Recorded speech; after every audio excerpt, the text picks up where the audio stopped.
One if by land, two if by sea. You can't look at this monument to Paul Revere without thinking those very words. And it is a beautiful day here in Boston, and I find myself taking a tour along what is known as the Freedom Trail. And one of the destinations of the Freedom Trail lie just up ahead, and it is the Old North Church.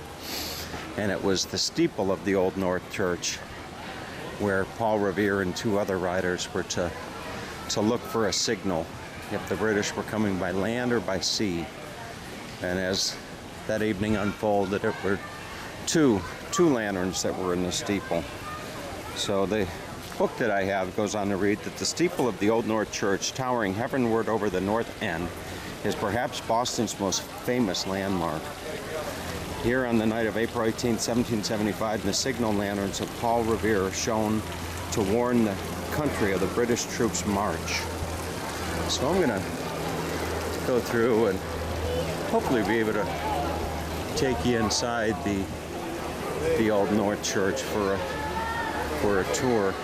And there are quite a few people here coming along for a tour on this beautiful autumn day. And I'm hoping that we can get inside and give you a nice view of the interior of the church. Looks like they still have Sunday services here at the church.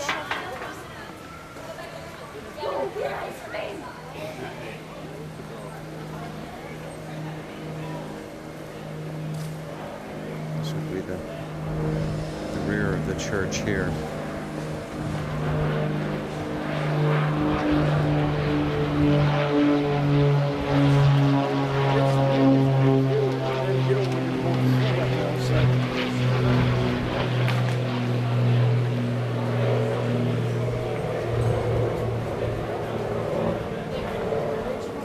I imagine there's probably a admission to get into the church.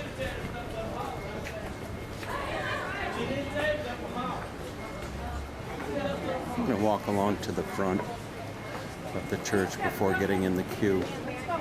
Yeah, we stopped. Thank you for the info.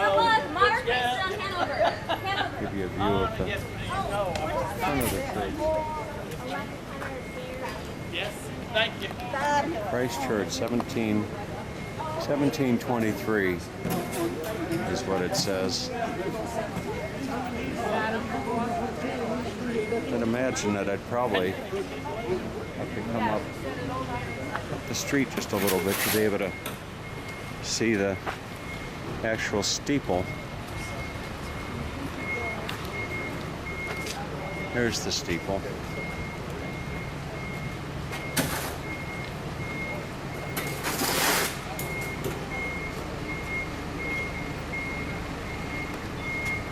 You can see that.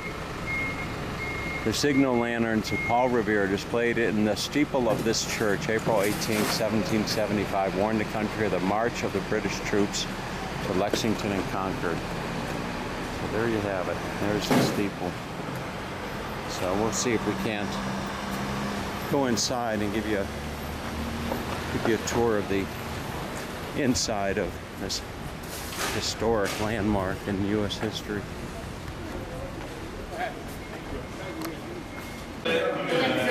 All right, so they have a suggested donation of $3 to come in to the church. It looks like he's about to give a tour or a speech on the church, perhaps.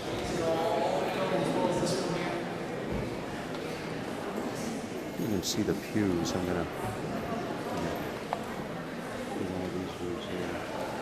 All right, so as the last of us are getting settled in, I'm going to get started here. Good afternoon and welcome to the Old North Church. You are all currently sitting inside the oldest standing church building in the city of Boston today. Christ Church in the city of Boston, as we are officially known, was built in 1723, making this building just shy of 300 years old. That's is still an active Episcopal church with services held here every single Sunday morning. Now, I'm sure you've all already noticed our rather unique seating arrangements. These are called box pews, and while they might seem a little different to us today, they were actually quite common in English churches dating back as far as the 16th century. Now, while they had many designs and purposes, the main one was to show off wealth and social status, because where you sat in church reflected where you stood in society. So those who sat up close to the front would be the most prominent members of the congregation. As you move back, less prominent members. Into the north gallery, you would have enslaved men and women and free people of color. On the opposite side, in the south gallery, you'd have indentured servants and white families paying less. And I say paying less because from 1723 until 1912, Old North was a closed congregation. And what that means is you couldn't just walk in and sit wherever you like you just did today. You actually had to buy your pew from the church, and that would be your seat every Sunday. If you didn't own a pew, you didn't come to church here. Many candidates, those who own a pew beside gain access to the church on Sunday, the main one being you could decorate it any way you'd like. Folks would bring in fabric, wall coverings, carpeting, seat cushions, furniture from home, book warmers, kneelers, anything to make the worship experience more comfortable and more fashionable. It would have been a lot more colorful in here as a result, because every single pew would have been decorated a little bit differently. However, since 1912, Old North has been an open congregation, so when folks come here for church on Sundays now, they sit wherever they like. But it's not our seating arrangement that makes us so famous here at Old North. We're famous for the events of the night of April 18th, 1775. On that day, Boston was under British occupation by an army of 4,500 troops under the direction of General Thomas Gage, the military governor of Massachusetts. For months, Gage had been sending troops out into the countryside to search for and capture arms and ammunition being stockpiled by the colonists. One particularly large stockpile was held in a town called Concord, some 20 miles northwest of Boston. Gage decided to send out 2 regiments, roughly 700 men, to march out to Concord, capture the ammunition, and end all hopes of an armed conflict. Well, unfortunately for General Gage, his secret plans were discovered by the Patriot spy group known as the Sons of Liberty, who quickly hatched their own plans to counteract Gage's. They would send their 2 best riders out ahead of the British Army, William Dawes and Paul Revere. Now, Revere and Dawes were not to ride all the way to Concord where the British were headed, but instead would stop halfway in the town of Lexington. There they would warn 2 leaders of the rebellion, John Hancock and Samuel Adams. But Revere and Dawes were just 2 men, and the fear of being caught was great.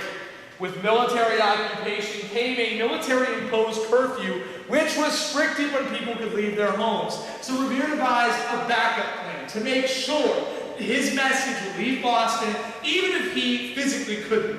Revere enlisted the help of over 30 additional riders who placed them across the river in Charlestown and ordered their leaders to look at the steeple of the Old North Church every night for signal lanterns, the number of which indicating when the British would leave Boston and by which route. One lantern in the steeple meant the British would march over the Boston Neck, a narrow strip of land and the only road connecting the town of the mainland, which would take a considerable amount of time. 2 lanterns in the steeple meant the British would take a short There you have it, folks, your tour of the Old North Church in Boston. Hope you enjoyed this visit. That is where we get the